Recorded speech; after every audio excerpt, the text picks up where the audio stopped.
Hi there, I'm Kendall Hoeft, and I am a life coach and inspirational speaker. And I am going through a series about healing the hurts of your childhood and healing the pain of childhood losses. We talked in the last video about adult children who lost their childhood too soon, either through abuse or neglect, or somehow having to play a role that wasn't meant for them as a child. They weren't meant to be caregivers. They weren't meant to have the weight of the world on their shoulders. Hi, Sarah.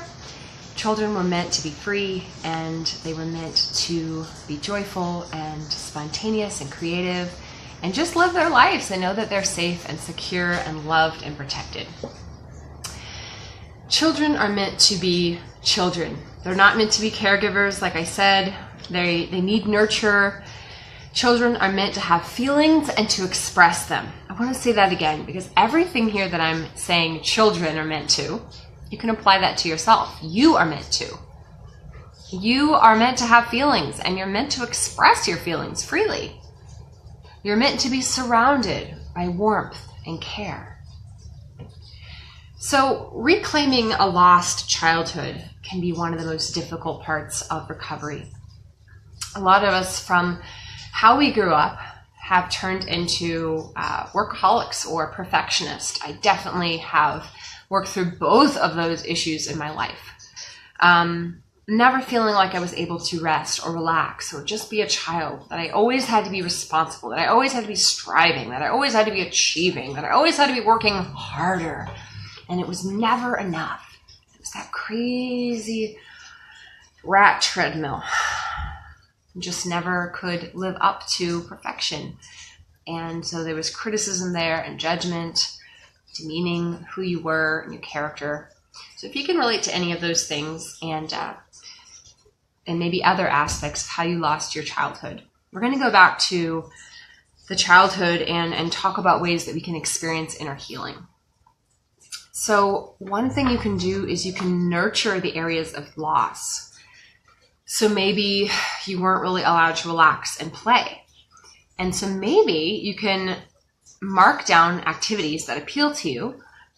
For example, sitting in a park at a swing, fishing on a lake on a sunny day, playing with a doll, having a new bicycle, building a model airplane.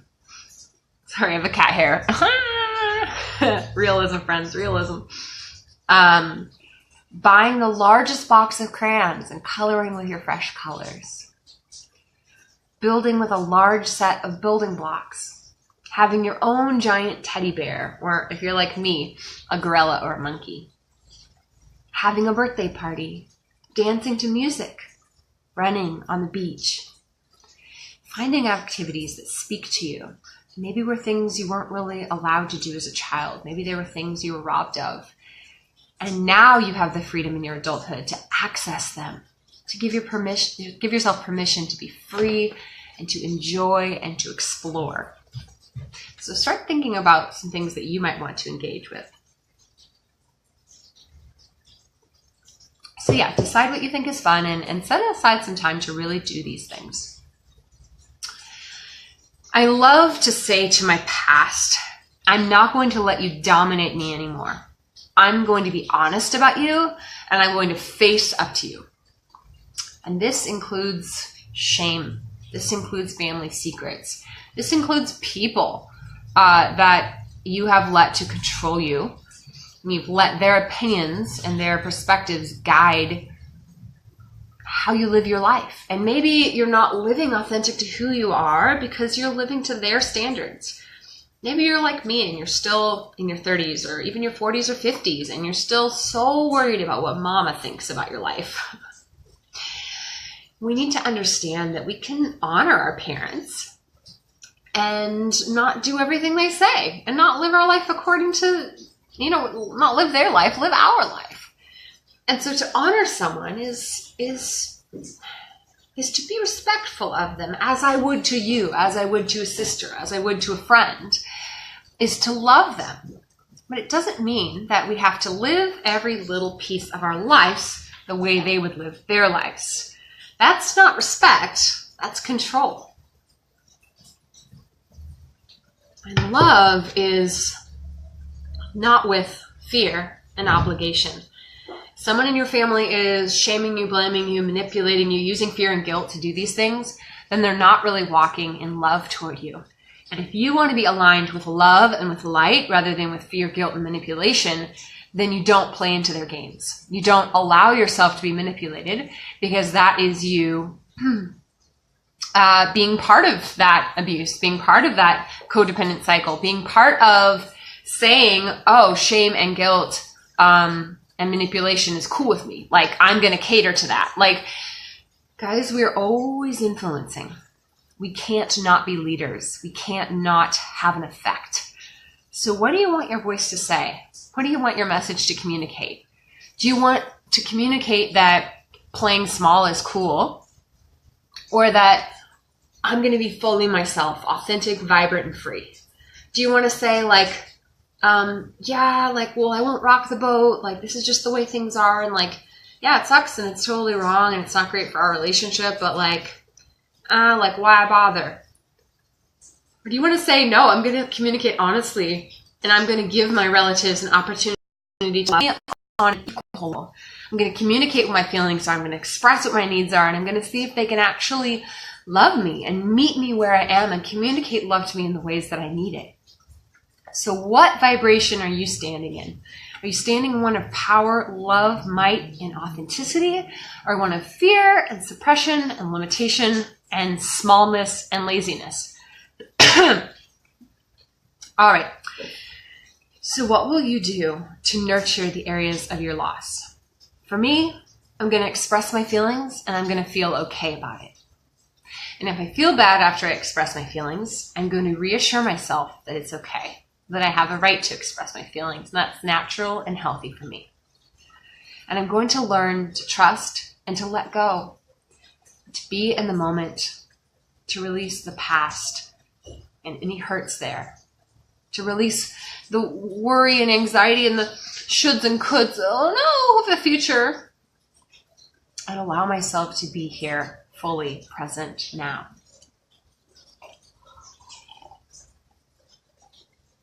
This tea is really good. It's mulberry leaf tea. Children play. Children laugh. Children trust. Children are spontaneous. Children are carefree. So what are some of the characteristic traits that you want to nurture in yourself? I said some of mine were being more carefree and learning to trust again. Complete these statements. I will confront my past by... So what will you do to confront your past?